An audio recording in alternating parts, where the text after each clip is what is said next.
Hello बच्चों, कैसे हैं आप। मैं आशा करती हूँ आप सभी बहुत अच्छे होंगे और अपने घर पे स्वस्थ और सुरक्षित होंगे।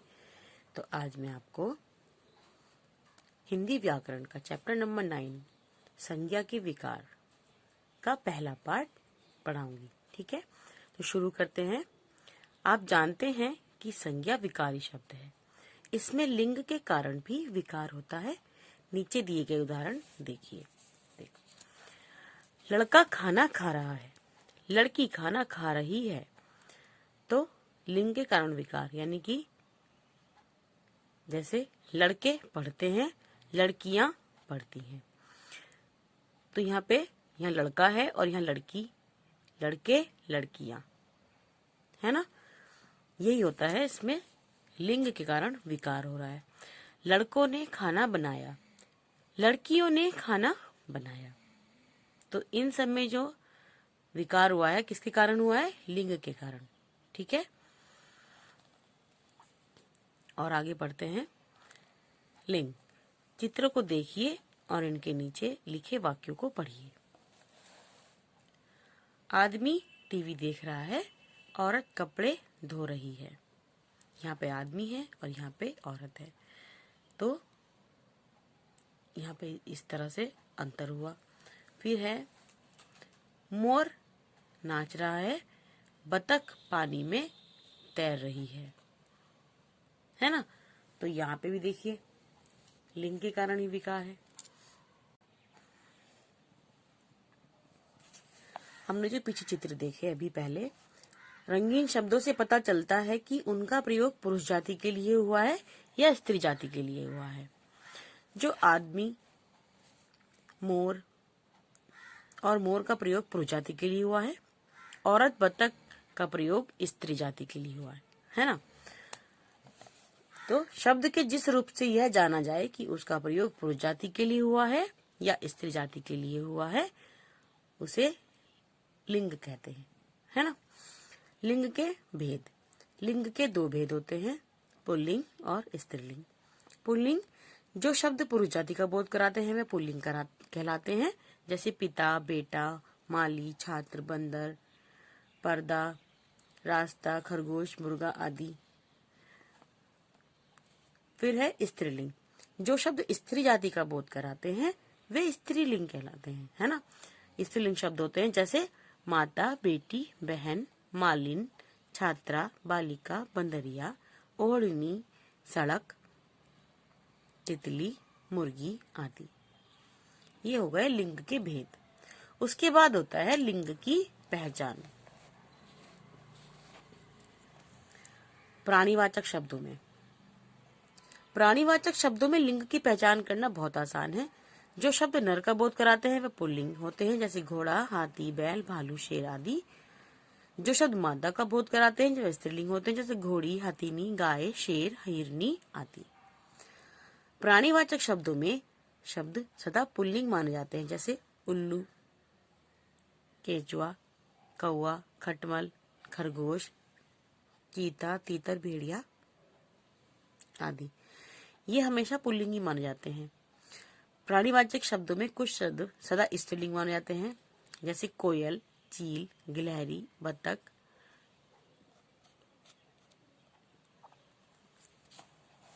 मक्खी आदि।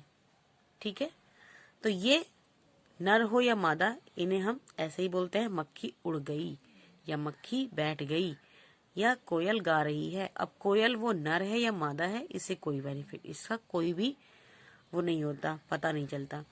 फिर जैसे पुल्लिंग है उल्लू, उल्लू बैठा है। अब वो नर है उल्लू या मादा उल्लू है, इससे कोई मतलब नहीं होता, उल्लू पुल्लिंग ही होता है। ये क्या होते हैं? नित्य पुल्लिंग और ये नित्य स्त्रीलिंग। अभी आगे हम इसको आपको बताएंगे।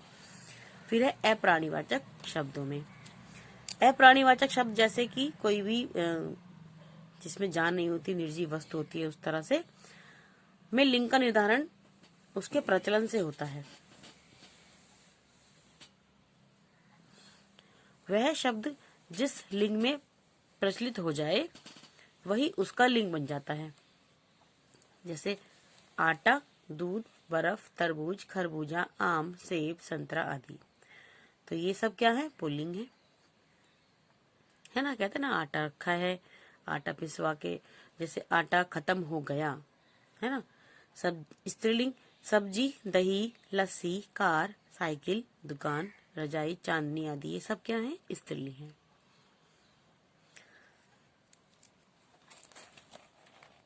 उसके बाद आता है आपका नित्य पुल्लिंग शब्द। जो शब्द सदा पुल्लिंग में प्रयोग होते हैं उन्हें नित्य पुल्लिंग कहते हैं। जैसे दिनों के नाम सोमवार, मंगलवार, बुधवार, ये पुल्लिंग में ही बोले जाते हैं। महीनों के नाम चैत्र, बैसाख, जनवरी, मार्च आदि, ये सब भी पुल्लिंग में होते हैं। ग्रहों के नाम मंगल, बुध, शुक्र, शनि आदि, ये सब भी पुल्लिंग में होते हैं। पहाड़ों के नाम जैसे पृथ्वी है, पृथ्वी को बोलते हैं सिर्फ स्त्रीलिंग में, ये एक अपवाद है। ठीक है। पहाड़ों के नाम हिमालय, विंध्याचल, आल्प्स आदि, ये भी पुल्लिंग। समुद्रों के नाम हिंद महासागर, प्रशांत महासागर, अरब सागर। देशों के नाम पुल्लिंग में होते हैं। महाद्वीपों के नाम भी पुल्लिंग में होते हैं। धातुओं के नाम भी पुल्लिंग में होते हैं। चांदी इनमें अपवाद है। जिस तरह से ग्रहों में पृथ्वी अपवाद है, ऐसे ही धातुओं में चांदी अपवाद है। वृक्षों के नाम और इसमें भी अपवाद है, शीशम, गुलमोहर और इमली। फलों के नाम संतरा, पपीता, आम, अंगूर, सेब, ये सब पुल्लिंग। ककड़ी, खरजूर, लीची, जामुन, रसभरी, नाशपाती, ये अपवाद है, ये स्त्रीलिंग होते हैं। अनाजों के नाम चावल, धान, गेहूं, बाजरा पुल्लिंग। अपवाद है इसमें अरहर, ज्वार, मूंग, मक्का। ठीक है। फिर है शरीर के अंगों के नाम कूल्हा, कान, पेट, हाथ, दांत, सिर, घुटना आदि, ये पुल्लिंग। और अपवाद है इसमें नाक, हथेली, अंगुली, गर्दन और कुहनी।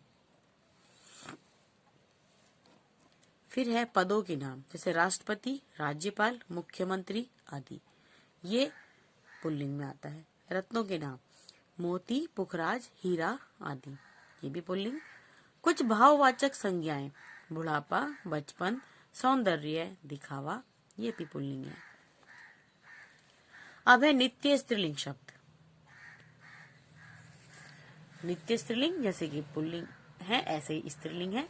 जैसे भाषाओं के नाम जो सदा स्त्रीलिंग में प्रयोग होते हैं, हिंदी, अंग्रेजी, उर्दू, मलयालम स्त्रीलिंग। बोलियों के नाम भी स्त्रीलिंग होते हैं, ब्रजभाषा, राजस्थानी, भोजपुरी आदि। नदियों के नाम स्त्रीलिंग। झीलों के नाम नदियों के नाम जैसे गंगा, जमुना, यमुना, सरस्वती, गोदावरी, ये सब स्त्रीलिंग। झीलों के नाम डल, मोती, मानसरोवर, ये सभी स्त्रीलिंग। खेलों के नाम टेनिस, क्रिकेट, हॉकी, कबड्डी आदि, ये सब स्त्रीलिंग। गहनों के नाम अंगूठी, चूड़ी, नथनी, माला, पायल आदि, ये स्त्रीलिंग। और इसमें अपवाद है कंगन, कर्णफूल, टीका, बाजूबंद और हार, ये पुल्लिंग होते हैं। तिथियों के नाम प्रथमा, द्वितीया, तृतीया, चतुर्थी आदि, ये सभी स्त्रीलिंग में आते हैं। भाववाचक संज्ञाएं कोमलता, सुंदरता, महानता, सजावट आदि, ये सब भी स्त्रीलिंग है। इकारांत संज्ञाएं जैसे विधि, नीति, संगति, रुचि, ये भी स्त्रीलिंग। फिर इकारांत संज्ञाएं बदली, सखी, सीढ़ी, नीली आदि, इसमें अपवाद है माली और हाथी। उकारांत संज्ञाएं मृत्यु, ऋतु, वायु, आयु आदि, ये सभी स्त्रीलिंग। ता प्रत्यय वाले शब्द सुंदरता, कोमलता, महानता, सज्जनता आदि, ये सब भी स्त्रीलिंग होते हैं। ये नित्य स्त्रीलिंग के अंतर्गत आते हैं। फिर है आपका पुल्लिंग से स्त्रीलिंग बनाने के नियम।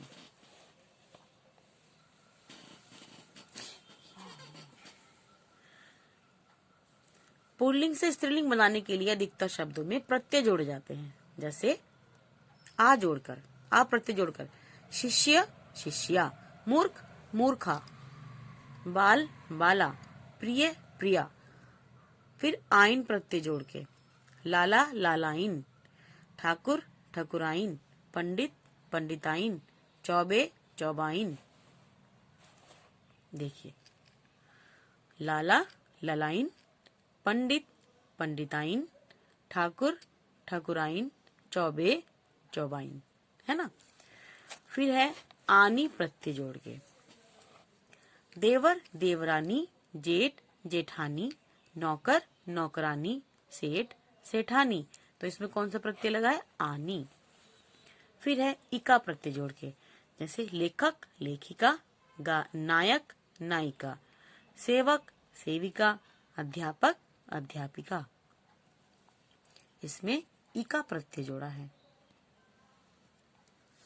इन प्रत्यय जोड़ के, माली मालिन, धोबी धोबिन, पुजारी पुजारिन, पापी पापिन। इया प्रत्यय जोड़ के, बूढ़ा बुढ़िया, कुत्ता कुतिया, बंदर बंदरिया, चूहा चूहिया। ई प्रत्यय जोड़ के, दास दासी, लड़का लड़की, पुत्र पुत्री, बेटा बेटी। ता को त्री करके, जैसे नेता नेत्री, निर्माता निर्मात्री, अभिनेता अभिनेत्री, दाता दात्री। फिर है नी प्रत्यय जोड़ के, ऊंट ऊंटनी, भील भीलनी, शेर शेरनी, मोर मोरनी। फिर है आपका मान का मती और वान का वती करके, जैसे श्रीमान श्रीमती, गुणवान गुणवती, बुद्धिमान बुद्धिमती, रूपवान रूपवती।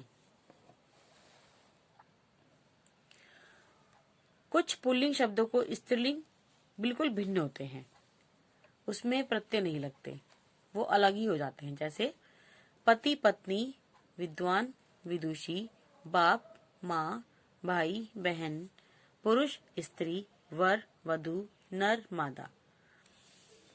विदुर विधवा, वीर वीरांगना, ससुर सास, कवि कवयित्री, राजा रानी, पिता माता, सम्राट साम्राज्ञी।